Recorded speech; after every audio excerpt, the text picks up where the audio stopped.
let's take a look at one of the biggest booms of the 1990s, everyone's favorite anomaly.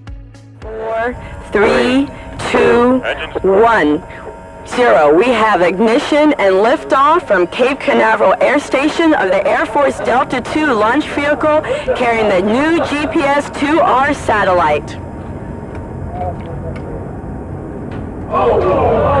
We have had an anomaly.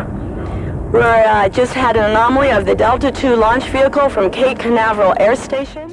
That was fast, occurring only 13 seconds after launch, and being the lowest altitude rocket explosion since Atlas Centaur in 1965, this was the flight of GPS-2R1 in 1997 aboard a Delta II.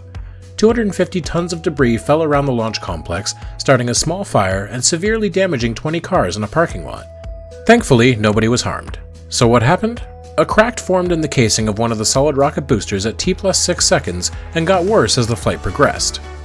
The casing ruptured and came loose, striking the booster next to it and causing both to fail. Exactly 1 second later, the range safety system automatically called it a day, detonating and destroying the rocket at an altitude of 1,610 feet.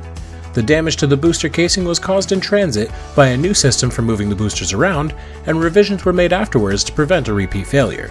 In fact, this was the only full failure of a Delta II out of 155 flights, with a partial failure occurring when a booster failed to separate, which didn't prevent the vehicle from reaching orbit.